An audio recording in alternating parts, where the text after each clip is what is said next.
My name is Leah Harrison, and I am 25 years old. I never thought coming home from my first successful business trip would end with finding my life packed in garbage bags. The black plastic bulged with my possessions lined up like funeral monuments at our front gate. My mother stood there, arms crossed, my three siblings flanking her like soldiers. Their faces showed no warmth, only cold resolution. The smile I had worn since landing evaporated as Mom spoke those cutting words. "You are 25 now. It is time for you to get out." Before I continue this story, let me know where you are watching from. Hit like and subscribe to join me on this journey of family betrayal and unexpected strength. Growing up as the youngest of 4 children in our suburban Chicago home was never easy.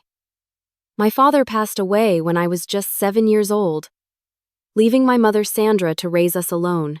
My oldest brother Jackson was already 18, then my sister Natalie was 16, and my brother Kevin was 14. While they had years of memories with Dad, I barely remembered his face without looking at photographs. After Dad died, Mom changed. The warm, laughing woman from my earliest memories hardened into someone who measured love by achievement and obedience. She worked 2 jobs to keep us afloat and reminded us daily of her sacrifices. "I gave up everything for you kids," became her mantra, usually followed by "the least you could do is."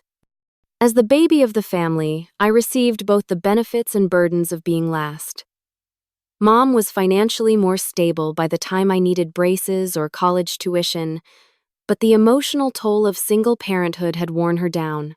She controlled every aspect of my life with iron determination, from my friends to my major in college. My siblings had all followed the paths she approved. Jackson became a surgeon, Natalie a corporate attorney, and Kevin a successful engineer. They married people, Mom bought homes in neighborhoods she approved of, and had children on the schedule she thought appropriate. They were her success stories, proof of her excellent parenting. Then there was me. I studied marketing instead of medicine or law, took a job at a startup rather than an established firm, and remained stubbornly single at 25. While I was not rebellious by most standards in our family, I was the black sheep. "When will you get a real job?" Mom would ask over Sunday dinner. "Natalie was already making 6 figures at your age." Despite these tensions, I had chosen to live at home after college graduation. The decision was practical at first. My entry-level marketing position paid modestly, and Chicago housing prices were astronomical. Living with Mom allowed me to build savings and pay down my student loans more quickly.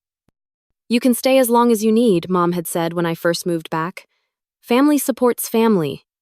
But her support came with conditions mostly unspoken but ever present. I paid rent, contributed to groceries, and handled most household chores. I drove her to appointments, helped with technology problems, and listened to hours of complaints about neighbors, coworkers, and occasionally my siblings, though never when they were present. The dynamic with my siblings was equally complicated. To them, I was still the baby, someone whose opinions carried less weight. When family disagreements arose, they formed a united front with Mom, dismissing my perspective as immature or uninformed. "You will understand when you have more life experience," Jackson would say, despite the fact that I had lived on my own through 4 years of college and traveled internationally, experiences he had never had. The tension between independence and family obligation grew as I approached my mid-20s.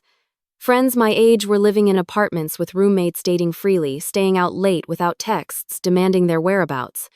I envied their freedom but felt trapped by both financial reality and familial duty. Then came the opportunity that I thought might change everything. Our marketing firm landed a major client, and as the team member with the freshest ideas, I was chosen to present our campaign in New York.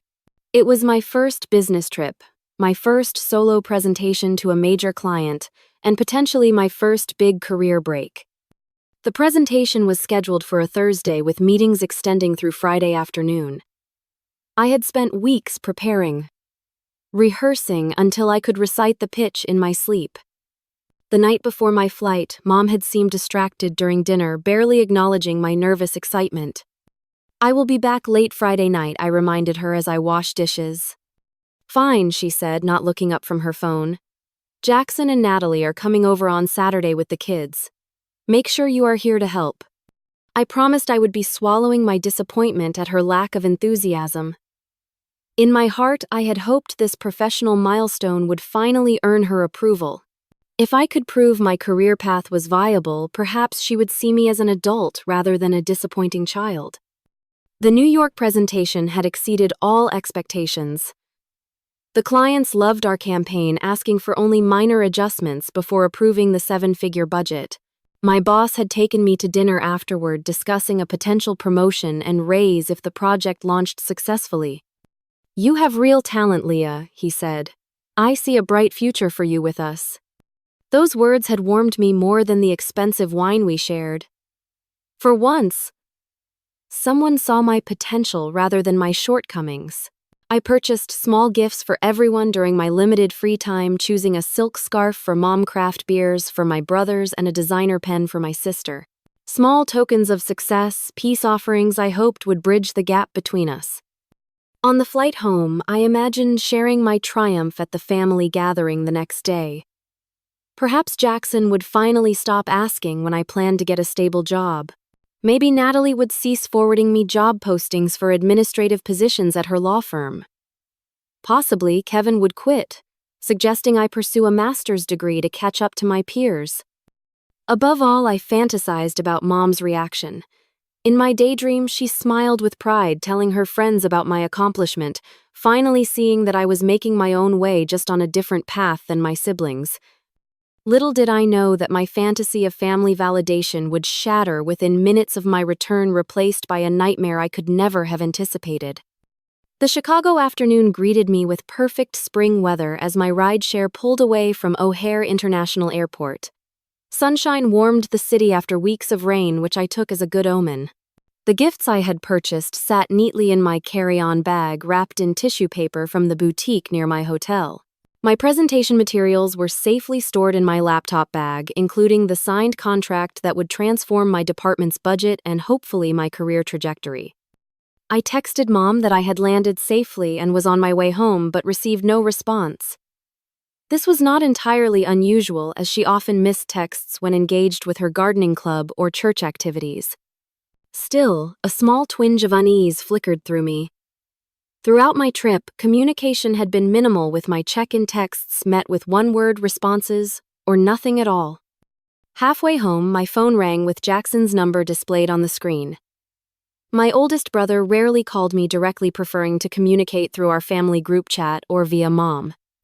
"Hello," I answered, curiosity mixing with faint apprehension. "Where are you right now?" His tone was clipped professional, the same voice he likely used with difficult patients. "In a car heading home from the airport. My flight landed early. Is everything okay?" A pause stretched between us long enough to accelerate my heartbeat. "Mom wants to talk to you when you get home." "We all do." "About what? Is someone sick?" Alarm replaced confusion. "Just get home, Leah." He hung up without further explanation. My mind raced through possibilities. Had something happened to one of my nieces or nephews? Was Mom ill? Had a distant relative passed away? None of these scenarios explained the coldness in Jackson's voice, or why we all needed to talk to me. I tried calling Natalie, then Kevin, but neither answered. I sent messages to our family group chat asking what was happening, but saw only red receipts, no responses. My mother's last message to me, sent the previous evening, now seemed ominous in retrospect. "We need to discuss some changes when you return." The driver noticed my agitation. "Everything all right, miss?" "Just family stuff," I replied, attempting a smile that felt more like a grimace. As we turned onto my street, the peaceful neighborhood seemed unchanged. Children played in front yards, couples walked dogs, and retirees tended to spring gardens. Our modest 2-story home came into view, the blue siding and white trim as familiar as my own reflection. Then I saw them. Black garbage bags, at least a dozen, lined the driveway near the front gate. 4 figures stood in the yard, their postures stiff and confrontational. I recognized them immediately. Mom in her gardening apron, Jackson in his casual weekend clothes. Natalie in one of her impeccable business casual outfits.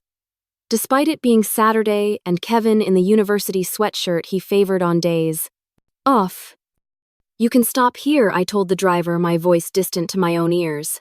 I paid quickly, gathered my luggage, and stepped out onto the sidewalk. The driver pulled away, leaving me exposed before my family's unified front. None of them moved to help with my bags. None of them smiled in greeting. "What is going on?" I asked, approaching slowly. "What are all these bags?" Mom stepped forward, her mouth set in a thin line. "Your things are packed. It is time for you to find your own place." The world tilted beneath my feet. Why we never discussed this. "You are 25 years old," she continued, as if I had not spoken. "All your siblings were on their own by 23. You have overstayed your welcome." Jackson nodded in agreement. "It is time you learned responsibility." The irony of his statement might have made me laugh in different circumstances. I had been paying rent, handling household chores, working full-time, and advancing my career. By any reasonable definition, I was already responsible. "This is insane," I said, looking from face to face, searching for any sign of warmth or explanation. "I just got back from a business trip. I have nowhere to go." "You should have planned better," Natalie interjected, checking her watch as if my homelessness was making her late for an appointment. "We all managed to find apartments right after college." With parental co-signing and down payment assistance, I reminded her, anger beginning to cut through my shock. And significantly higher starting salaries in established professions. "Excuses," Kevin said, shaking his head. "You have had 3 years to figure this out." I turned to Mom, hoping to find some explanation in her expression. "Why now? Why today, without any warning?" "I have been hinting for months that you should move on," she replied. "You chose not to listen." Hinting is not the same as giving notice. My voice rose despite my efforts to remain calm. Normal people discuss major decisions. They do not pack someone's belongings while they are away and ambush them upon return. "Do not raise your voice to your mother," Jackson warned, stepping closer. The absurdity of the situation struck me all at once. I was being lectured about respect while being treated with absolute disrespect. My family had waited until I was out of town to pack my possessions in garbage bags and evict me without warning or discussion. "What is this really about?" I asked, suddenly remembering conversations overheard between Mom and Natalie about property values in our neighborhood. "Are you selling the house?" A flicker of surprise crossed my mother's face before she composed herself. "My financial decisions are none of your concern. They are if they involve making me homeless with no notice."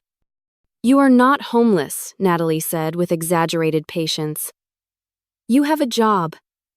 Get an apartment like everyone else." Without references, without time to save for a security deposit, without warning, I looked at each of them in turn. "Do you hear yourselves? Who treats family this way?" "We are doing this for your own good," Mom insisted. "You need to stand on your own 2 feet. By cutting them out from under me," I countered. A neighbor walking his dog slowed as he passed, openly staring at our confrontation. My humiliation deepened at having this family betrayal witnessed by others. "This is ridiculous," I said, lowering my voice. "Let us go inside and discuss this like adults." "There is nothing to discuss," Mom replied. "The decision has been made. Without any input from me, the person most affected." "Your input has been your continued failure to launch," Kevin said. "We have all discussed it and agree this is necessary." That statement landed like a physical blow. They had discussed me, judged me, and determined my fate without my knowledge or participation. The gifts I had brought them suddenly felt like pathetic bribes for affection that had already been withdrawn. "When did you pack all this?" I asked, gesturing to the garbage bags. "Yesterday," Mom answered. "Jackson and Kevin helped." The timing was not coincidental. They had deliberately waited until I was away, unable to defend my space or my position in the family. And what am I supposed to do now? Where am I supposed to go tonight? "You should have friends you can stay with," Natalie suggested, though her tone implied doubt that I had any. "Or get a hotel," Jackson added. You just got back from New York. Surely you can afford a room for a few nights. They did not know that the company had paid for my New York accommodations or that my modest savings were earmarked for eventual moving costs that I had planned to discuss with Mom when the time was right.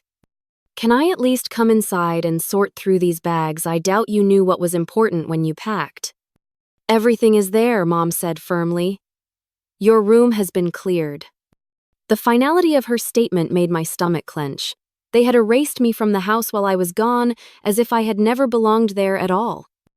White-hot anger surged through me, temporarily burning away the shock and hurt. 25 years of feeling less than of trying to earn approval that never came of walking on eggshells in my own home, all culminated in this moment of utter betrayal. How dare you, I said, my voice low and trembling. How dare all of you stand there acting righteous while doing something so cruel? Dramatic as always, Natalie muttered.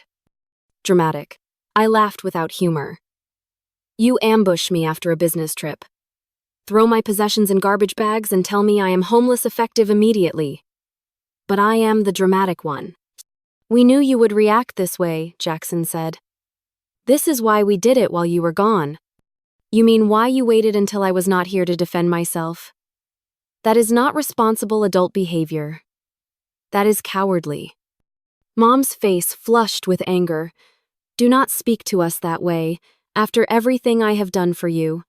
What exactly have you done for me lately? Mom charged me rent, made me handle most household chores, criticized my career choices, compared me unfavorably to my siblings at every opportunity. You ungrateful little, she began. Ungrateful, I cut her off. I have been nothing but grateful. I have thanked you, helped you, supported you emotionally and financially. I have swallowed every criticism, endured every comparison, and still showed up with love and respect. The facade of family unity began to crack as my mother turned to Jackson. I told you she would make this difficult. Make what difficult exactly? I pressed. Why now? Why the urgency? Why the garbage bags instead of proper boxes? Why the audience? I gestured to my siblings. Kevin shifted uncomfortably, the first sign that perhaps he was not fully committed to this plan. Mom is selling the house, he admitted. Kevin, Natalie hissed. She deserves to know, he replied. The truth emerged in fragments as they argued among themselves. Mom had received an offer on the house significantly above market value. The buyers wanted immediate occupancy. Rather than discussing this with me, she had decided with my siblings that my portion of any inheritance or proceeds would be reduced to compensate for my extended stay at home. So this is about money, I said, the pieces falling into place. You are pushing me out to sell the house and you do not want me to have a claim on my share. You have not contributed to the mortgage, Natalie argued. I have paid rent for 3 years, I countered. Where did that money go if not toward household expenses? Your rent barely covered your food and utilities, Mom dismissed. And what about Dad's will? I asked. He left the house to all of us. I may have been young when he died, but I remember the lawyer explaining that. Uncomfortable glances passed between them. They had hoped I would not remember or would not assert my legal rights. You would sue your own mother? Jackson asked incredulously. You would disinherit your own daughter, I fired back. We had reached an impasse standing in the front yard with neighbors pretending not to watch. 3 years of pent-up resentment boiled over as I finally said what I had swallowed for too long. You have never respected my choices or seen me as an equal adult. You have used me as free labor, emotional support, and a convenient target for your disappointment. And now you discard me when it is financially convenient. No one denied these accusations. Their silence confirmed every insecurity I had harbored about my place in the family. In that moment of clarity, I made a decision that would alter the course of my life. I walked to my car, which thankfully had been parked on the street during my trip, and opened the trunk. What are you doing? Mom demanded. Leaving, I replied simply. Is that not what you want? One by one, I loaded the garbage bags into my car, grateful that I drove a hatchback with folding rear seats. The bags contained my entire life: clothes, books, electronics, mementos, things packed without care or concern for their significance. When the car was full, I turned to face them one last time. They stood together, a unit from which I had always been subtly excluded. "You know, I just landed the biggest client in our firm's history. I was about to get promoted. I brought gifts for all of you to celebrate." I laughed softly at my own naivety. "I actually thought you would be proud of me." "Leah." Kevin began, a hint of regret in his voice. "No," I cut him off. "You have all made your position clear. I will not stay where I am not wanted or valued." To their visible surprise, I smiled, not from happiness, but from the sudden weightlessness of having nothing left to lose. "Goodbye," I said, getting into my car. "I hope the money is worth it." I drove away without looking back, tears blurring my vision as I navigated familiar streets that suddenly felt foreign. My phone began buzzing with messages, likely my family realizing the implications of their actions, but I ignored them. With no plan and nowhere to go, I called the only person I trusted completely, my college roommate Zoe. Through choked sobs, I explained the situation. "Come here now," she said without hesitation. "You can stay as long as you need." Zoe lived in an apartment 30 minutes away with her boyfriend Tyler.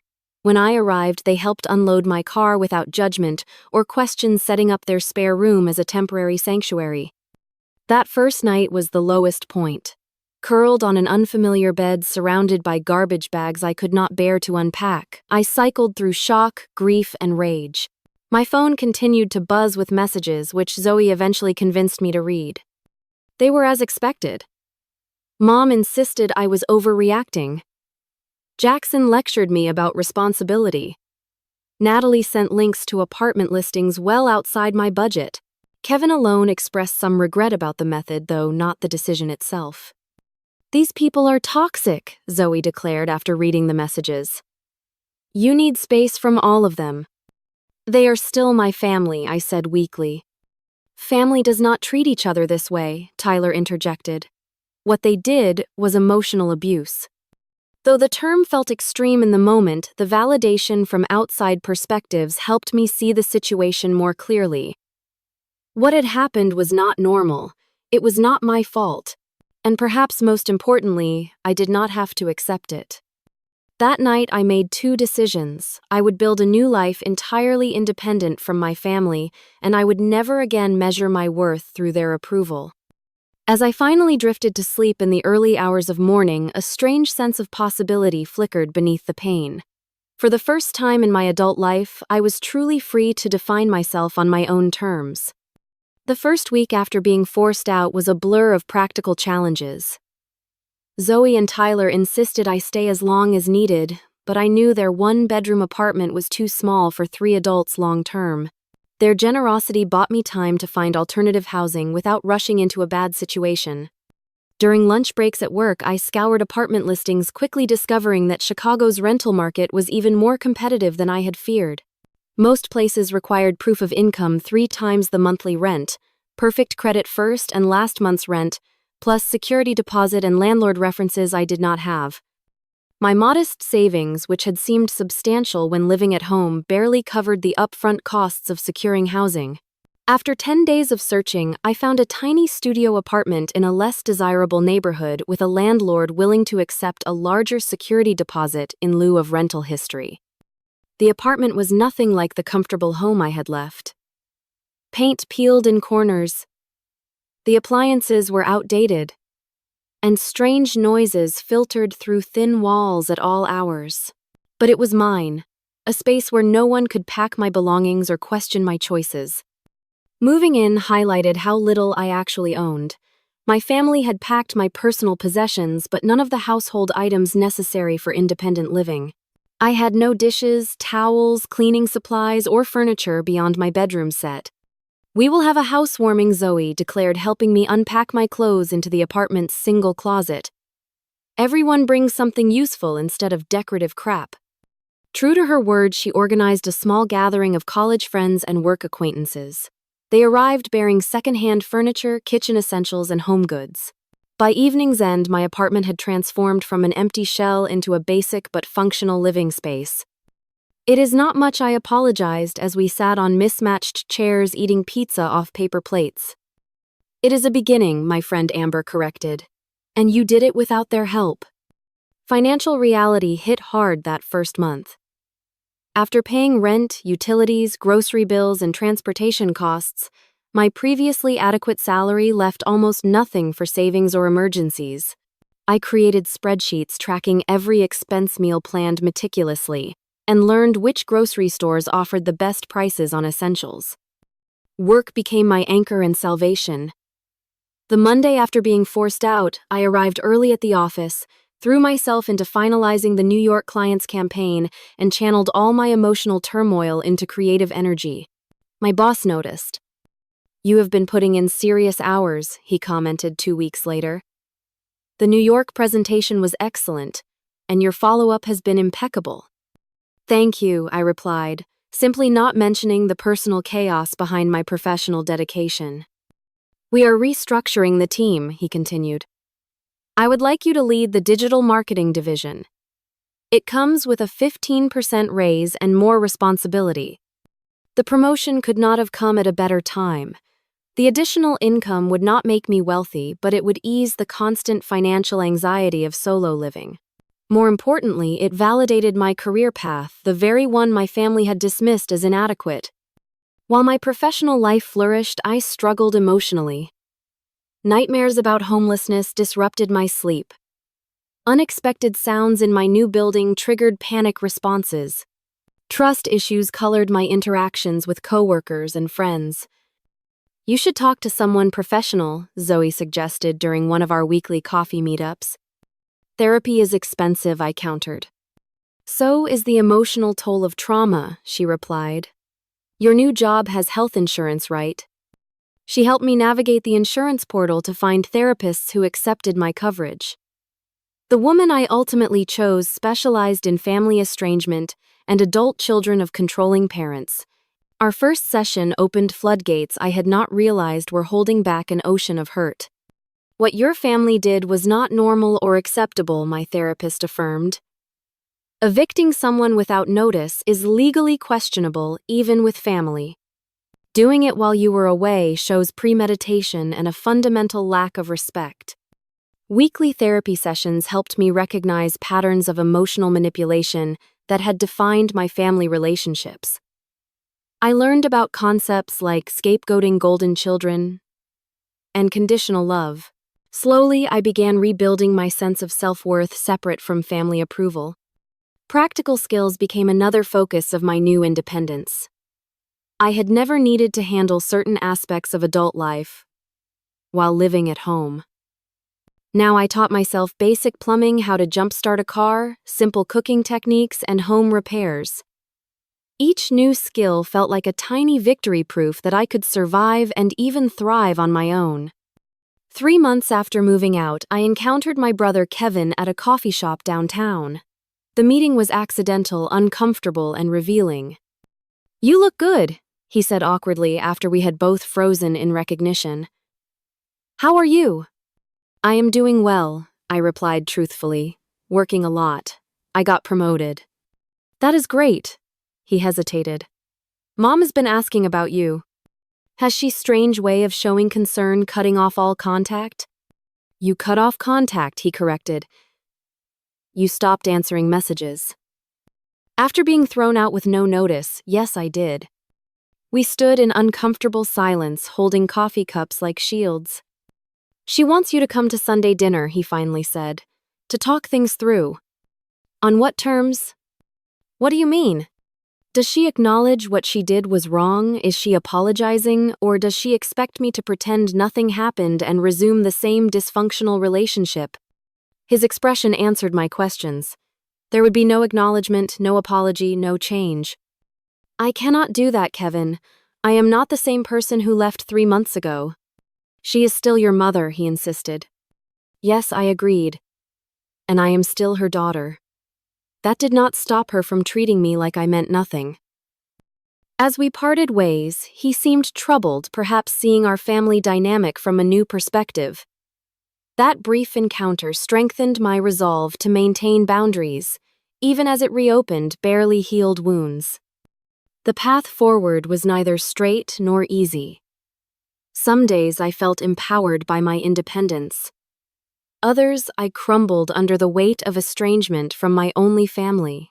But slowly, deliberately, I built a life that belonged wholly to me, furnished with my choices and governed by my values.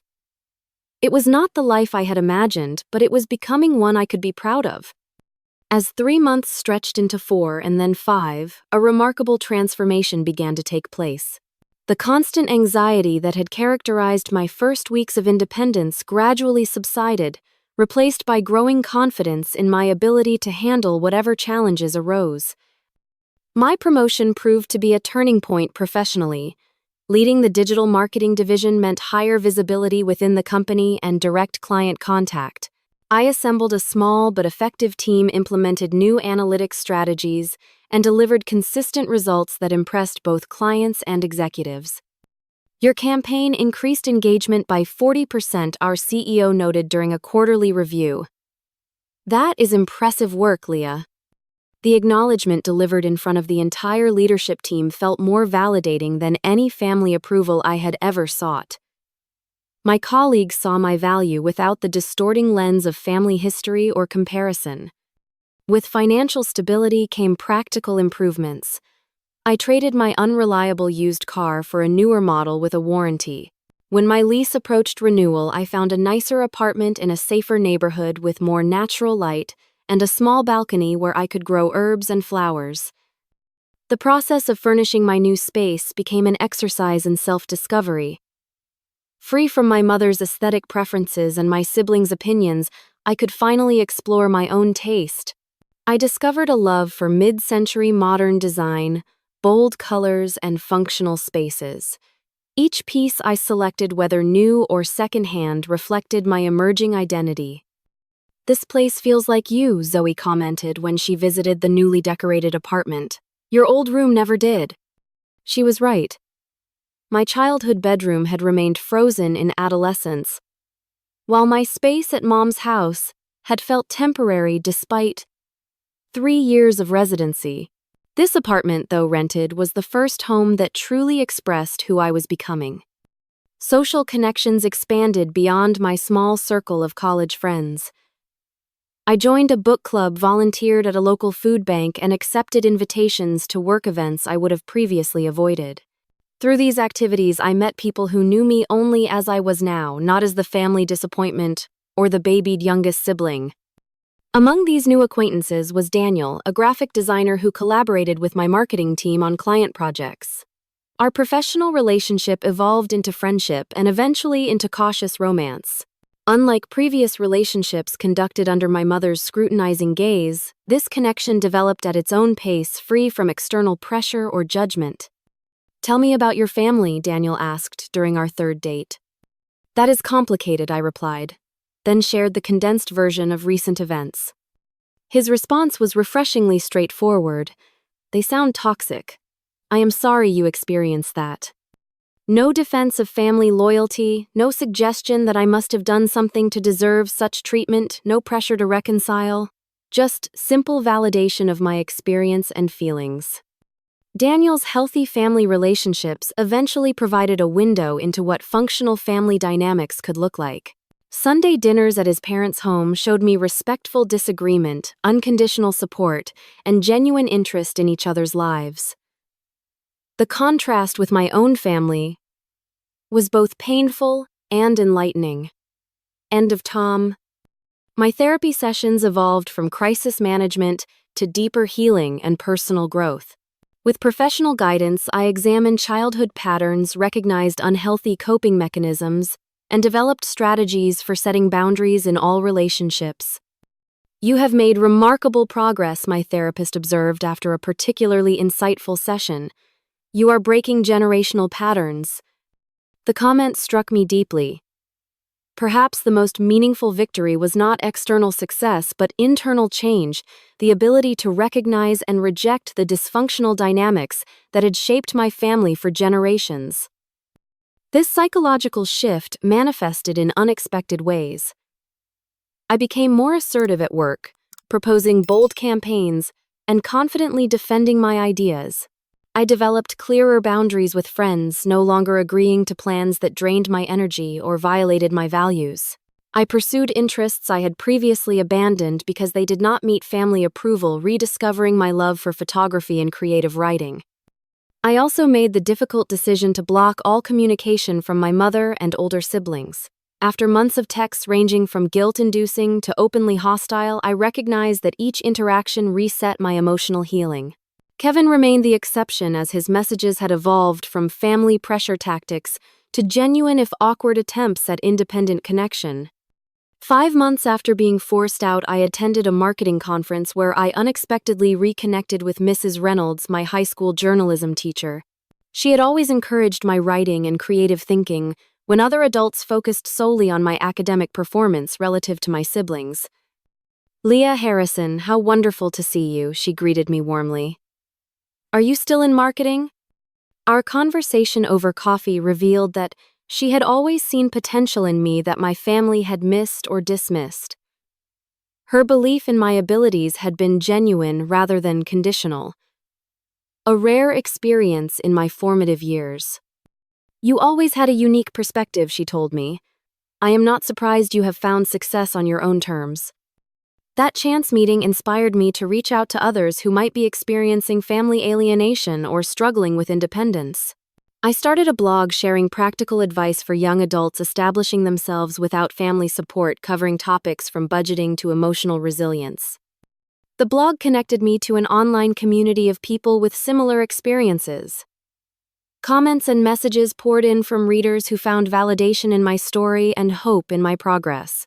What began as personal catharsis evolved into a meaningful platform for mutual support and practical guidance.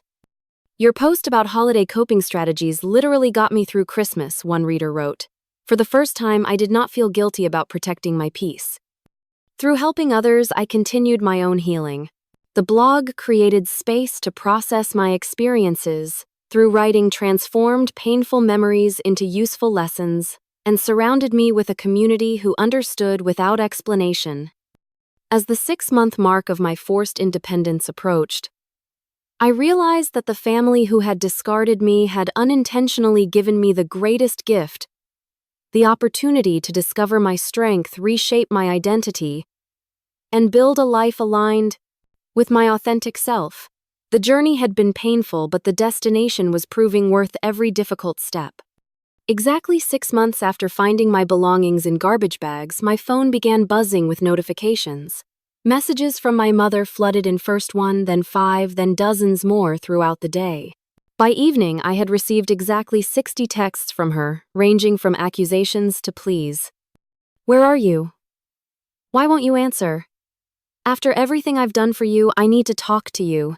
This is an emergency. Please call me." The final message, sent at 11:30 p.m., struck a different tone.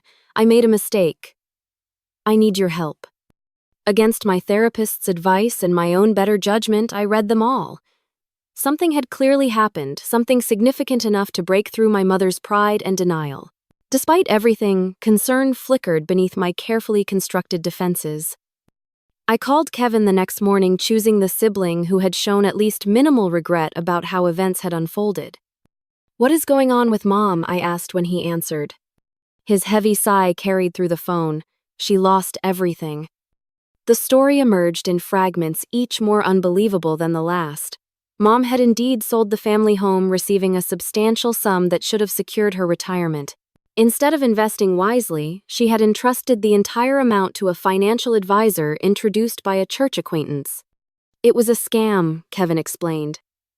"The guy disappeared with her money, and at least 10 other victims' savings." "That is terrible," I said, genuinely sympathetic despite our history. "But why contact me now? Where are Jackson and Natalie?" Another pause. "They are not speaking to her." "What, why?" "She promised each of us a portion of the house proceeds. Jackson already put a deposit on a vacation property based on that promise. Natalie had planned a home renovation. And you?" "I was more cautious," he admitted. "But I am still angry. She made decisions without consulting any of us, then lost everything. The irony was not lost on me. My mother had excluded me from decisions about my own living situation, and now felt the sting of similar treatment from her other children. There is more, Kevin continued reluctantly. She has nowhere to live. The new owners took possession of the house last week. She has been staying in a motel, but her funds are running out. Where does she expect to go? She mentioned your new apartment. A cold wave of disbelief washed over me. After throwing me out without notice, my mother's plan was to move in with me. The audacity was breathtaking. That is not happening, I said firmly. I know, Kevin agreed, surprising me. That would be unreasonable after everything. But she needs something, Leah. She is still our mother. The situation forced me to confront complex questions about obligation, forgiveness, and boundaries. What did I owe the woman who had raised me but also betrayed me? Could I help without sacrificing the healthy independence I had built? Was it possible to show compassion without enabling toxic patterns? After consulting with my therapist, I agreed to meet my mother at a coffee shop, a neutral location where I could leave if necessary. Daniel offered to wait nearby, providing both moral support and an escape plan if things became too intense. My mother looked diminished when she arrived, her confident posture replaced by a nervous hunch. The designer clothes and perfect makeup that had been her uniform were exchanged for casual wear and minimal cosmetics. She had aged years in months. Thank you for coming, she began, hands clutching her coffee cup. I did not think you would. I almost did not, I replied honestly. We sat in uncomfortable silence, the weight of our history pressing down between us. I lost everything, she finally said. The house, the money, everything. Kevin told me, Jackson and Natalie will not speak to me. They say I betrayed them. I nodded, acknowledging her pain without accepting responsibility for it. I need help, Leah. Her voice cracked. I have nowhere to go. The request hung in the air, unspoken but clear. She expected me, the child she had discarded, to rescue her. 6 months earlier, I might have agreed, immediately desperate for her approval and a chance to prove my worth. Now I saw the situation with painful clarity. Do you understand what you did to me? I asked quietly. She blinked, clearly unprepared for this response. I was trying to help you become independent. By throwing me out without warning, by packing my things in garbage bags while I was away, by ambushing me with the entire family as witnesses to my humiliation. I may have handled it poorly, she conceded, but my intentions were good. Your intentions? I laughed without humor. You sold the house without telling me. You planned to reduce my inheritance. You treated me like an inconvenience rather than your daughter. Tears filled her eyes. I made mistakes. Yes, I agreed. You did. And now you are facing consequences just as I had to face the consequences of your actions 6 months ago. So you will not help me, indignation crept into her tone. After everything I sacrificed raising you? I did not say that I corrected her. I am willing to help, but on my terms, not yours. I outlined the boundaries I had carefully considered with my therapist's guidance. I would help her find affordable senior housing and contribute a modest monthly amount toward her expenses. I would not allow her to move in with me, borrow money directly, or resume the controlling relationship of the past. That is your idea of help? She asked incredulously. That is what I can offer while still respecting myself, I replied. Take it or leave it. Our conversation continued for nearly 2 hours, cycling through accusations, justifications, tears, and tentative steps toward understanding. My mother struggled to accept that our relationship had fundamentally changed, that her authority had been permanently diminished by her own actions. I never thought you would be so hard, she said at one point. I never thought I would need to be, I countered. But here we are. By the end of our meeting, we had reached an uneasy agreement. I would research housing options and help with the application process. She would attend family therapy sessions with me as a condition of ongoing support. Neither of us was entirely satisfied, but it was a starting point that maintained my boundaries while acknowledging our connection. As we prepared to leave, she asked the question that revealed how little she had understood my journey. When will things go back to normal between us? I looked at her directly with compassion but unwavering honesty. They will not. That version of our relationship is gone. We might build something new, something healthier, but we cannot go backward. Her face fell, the reality of permanent change finally sinking in. In that moment, I felt an unexpected shift within myself. The anger that had fueled me for months did not disappear, but it loosened its grip on my heart. I could see my mother not as the all-powerful figure of my childhood, but as a flawed human whose poor choices had cost her dearly. That recognition did not excuse her actions or erase the harm she had caused. It simply allowed me to respond from a place of strength rather than reactive pain. I could offer appropriate help without sacrificing the healthy life I had built, a balance that would have been impossible 6 months earlier. As I walked away from the coffee shop, Daniel fell into step beside me. "How did it go?" "Exactly as hard as I expected," I replied, "but also necessary." "Are you okay?" I considered the question carefully. "Not yet, but I will be." That evening, I received messages from both Jackson and Natalie for the first time in months. Word of my meeting with Mom had spread along with my limited offer of assistance. Their texts contained no apologies for their role in my eviction, only thinly veiled attempts to gauge my mother's financial situation and my involvement in it. I left both messages unanswered, recognizing them as continuations of unhealthy patterns rather than genuine attempts at reconciliation. Some relationships could potentially heal with time and effort. Others might need to remain distant for my well-being. Learning to distinguish between them was part of my ongoing growth.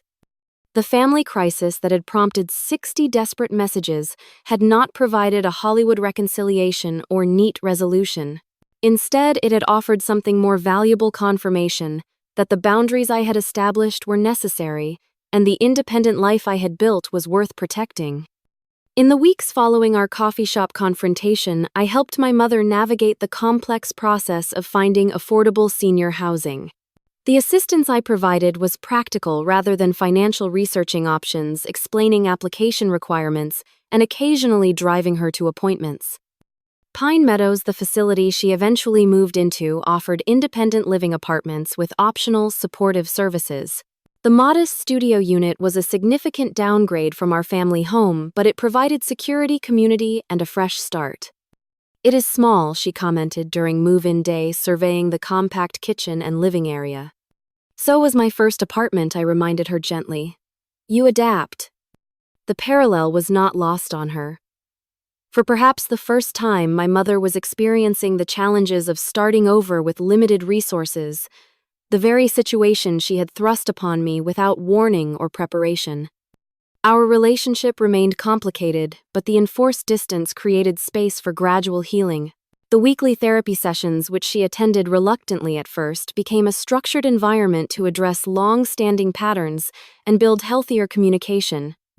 "I never realized how my own upbringing affected my parenting," she admitted during one particularly breakthrough session. "My mother was even more controlling than I was." Understanding the origins of her behavior did not excuse it, but it provided context that helped me process my childhood experiences. Generational trauma had shaped our family dynamics in ways none of us had recognized or addressed. As promised, I contributed a modest monthly amount toward her expenses, carefully calculated to provide necessary support without sacrificing my own financial security. The arrangement was formalized through our therapist, establishing clear expectations and boundaries on both sides. My relationships with my siblings evolved along different paths.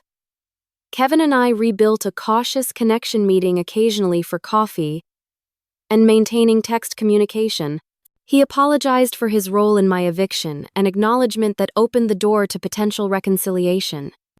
"I should have stood up for you," he said during one of our meetings. "I knew it was wrong." "Why did not you?" I asked. Not accusingly, but with genuine curiosity. "It was easier to go along," he admitted. I have always done what Mom and Jackson thought best, even when I disagreed. His honesty revealed patterns I recognized from my own experience, the complex dynamics that had shaped all our choices and reactions. Through our conversations, we both gained insights into the family system that had constrained us in different ways. Jackson remained distant, occasionally sending impersonal holiday greetings or family announcements, but making no effort at meaningful connection. His pride prevented him from acknowledging any wrongdoing, and I no longer felt compelled to seek his approval or forgiveness. The most surprising development came from Natalie. 6 months after our mother's financial collapse, my sister experienced her own crisis when her husband announced he wanted a divorce. Suddenly single with 2 children and a lifestyle she could no longer maintain independently, she gained unexpected perspective on vulnerability and independence. "I never understood what it meant to have your life upended overnight," she confessed during an unexpected phone call. "I think I get it now." Our reconciliation was tentative and incomplete, but it opened possibilities I had not anticipated. We began meeting monthly for lunch, gradually rebuilding trust through small, consistent interactions rather than grand gestures or dramatic apologies. While family relationships slowly evolved, my professional life continued to flourish. 1 year after the promotion that had coincided with my forced independence, I was offered the position of Director of Marketing, overseeing all campaigns and client relationships. The new role came with a substantial salary increase, stock options, and enhanced benefits. For the first time, I felt truly financially secure, capable of building long-term stability rather than merely surviving month to month. With this security came the ability to pursue a dream I had privately harbored but never voiced to my family: homeownership. Working with a realtor, I found a small but charming condo in a diverse neighborhood with a reasonable commute to downtown. The day I received the keys, I stood alone in the empty living room, overwhelmed by the significance of the moment. This space was mine, purchased with my earnings, selected by my preferences, secured by my credit and reputation. No one could pack my belongings or demand I leave. No one could diminish this achievement or take it away. I hosted a housewarming party for the friends who had supported me through the darkest periods of the previous year. Zoe and Tyler Daniel, work colleagues, therapy group members, and even Kevin attended, filling my new home with laughter and positive energy. "I propose a toast," Zoe announced, raising her glass. "To Leah, who turned garbage bags into a gorgeous home through sheer determination and courage." The reference to how my journey had begun prompted knowing smiles rather than painful memories. What had once been traumatic had transformed into an origin story of resilience and growth. As my external circumstances stabilized, I continued the internal work of healing and self-discovery. With my therapist's encouragement, I established a small scholarship fund for young adults aging out of foster care or leaving difficult family situations. The modest grants helped recipients with security deposits, professional clothing, or educational expenses, addressing practical needs often overlooked by larger programs. "You have turned your pain into purpose," my therapist observed when I shared feedback from the first scholarship recipients. "That is true healing." The observation resonated deeply. The betrayal that had initially shattered my sense of security had ultimately revealed strengths I might never have discovered otherwise. Being forced to stand alone had taught me that I could not just survive but thrive on my own terms. My relationship with my mother would never return to what it had been, nor would I want it to. The dynamics that had defined our earlier interaction were fundamentally unhealthy, rooted in control rather than respect. Instead, we were slowly building something new, a relationship between adults with clear boundaries and realistic expectations. During our last therapy session of the year, my mother said something that demonstrated how far we had both come. "I am proud of you," she stated simply. "Not because you are successful by conventional standards, though you are. I am proud of who you have become, how you have handled adversity, much of which I caused." The acknowledgement, offered without qualification or comparison to my siblings, was perhaps the most genuine approval she had ever expressed. It mattered to me, but in a different way than it once would have. Her validation was welcome, but no longer necessary for my sense of worth or identity. That evolution represented the most profound lesson of my journey. Love should not require perfect compliance. Achievement should not be a prerequisite for belonging and family connections, while important cannot define our entire sense of self. There are wounds that never completely heal, relationships that cannot be fully restored, and betrayals that permanently alter our understanding of trust and loyalty. Yet within those painful realities lie opportunities for growth that might otherwise remain undiscovered. Sometimes, being forced out of what feels like home leads us to where we truly belong, to the person we were meant to become.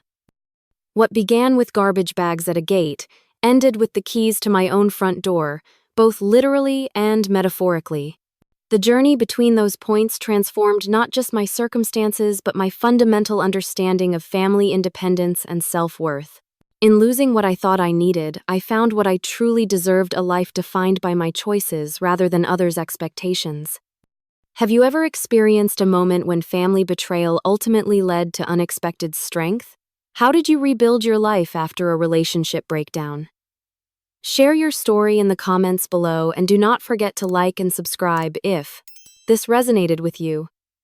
Remember, sometimes the most painful endings lead to the most beautiful beginnings. Thank you for listening, and I wish you the courage to create boundaries that protect your peace and the strength to build a life that truly reflects your worth.